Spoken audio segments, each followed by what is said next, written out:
My 50-year career in the NHS began almost by accident whilst looking through the job vacancies in the local paper.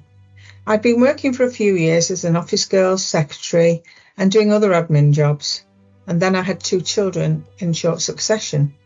My first personal experience of receiving care from the NHS was whilst in hospital having my children. I was in awe of the midwives and was transfixed, watching them working on the ward, making the beds look tidy with military precision, having a super fixed routine of when we, the patients, were allowed to do anything. They took the babies out to the nursery so we could have the obligatory rest period. What a different world it was then. I knew then that going back to typing and adding up figures was not for me. The advert in the paper was inviting people to train as a nurse. Recollecting my positive experience of NHS care, I rang the number. A lady called Mrs. Granger answered, and she invited me to come in for an interview the very next day. We had a long chat rather than an interview, and this, by the way, was in December 1972.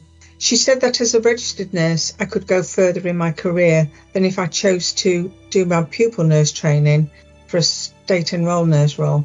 I was ambitious, so I grabbed the chance with an eye to the future. Well, I was accepted as a student nurse and I commenced training as an RGN in January 1973. This mode of entry into training would not be repeated in future years. The NHS was desperate to recruit nurses that year. What a lucky opportunity that was for me. I loved my 3 years nurse training, although there were some difficult times. Juggling childcare, painful feet like I'd never known before, and oh, the tiredness. I once overslept for a night shift, and as student nurses we were given responsibilities that would never be allowed today. But I thrived. I loved the challenges, caring for ill people, doing things I had never considered myself to be capable of, intimate personal care, holding the hand of a dying patient. These are situations that are normal routine for nurses. How proud we should all be of our acute nursing colleagues. Such a courageous and compassionate role. I stayed working in the hospital environment for a long time, becoming a sister in the operating theatre. Then, after having yet another child, who turned out to be a child I had to stay with, I transferred to a post on nights, working for many years in emergency operating theatres and helping in A&E, and also helping the hospital night sisters when I was not busy in theatres. During one night shift, I realised that I needed more than the fleeting relationship with patients that I had whilst working in theatres and A&E. So I decided to try community work. I completed my health visitor training and took a position of health visitor in a GP surgery base with 3 colleagues.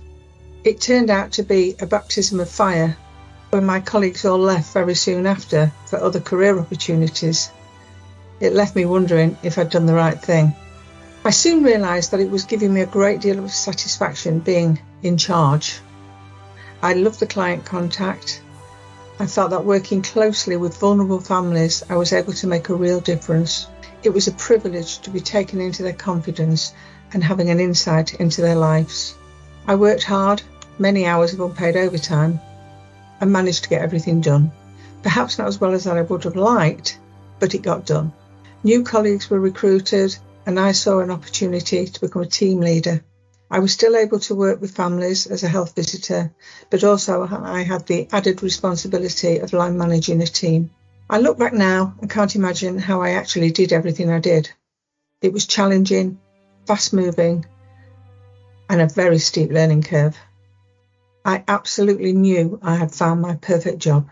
I have stayed in the community setting for many years now and have seen many changes, both strategically and clinically. Restructuring of services resulted in me losing client contact and being a full-time team leader, supporting, supervising and line managing a team of health visitors, school nurses and support staff. Over the years, I have learned how to successfully manage change with compassion, supporting my team members through some very tough challenges. Most recently, getting through the COVID period with all the challenges it has presented, especially maintaining team cohesion and keeping everyone's spirits up. I am now in the final stage of my career. I chose to work beyond usual retirement time as I love my job working in the community. I can honestly say I feel I have been very lucky and honoured to have been able to work closely with our patients and some fantastic staff. My staff are now my caseload. They're a team of brilliant, positive, caring people. They give their all to their work in order to make a difference to the families and children they care for. I will be sad to leave it all behind, but time never stands still. To anyone wondering where they can have complete job satisfaction and look forward to many opportunities for career development, then please consider working in the community. I am so glad I decided to make that phone call all those years ago, and that I later took the chance to work in the community. Thank you to the wonderful NHS and especially our community patients and staff.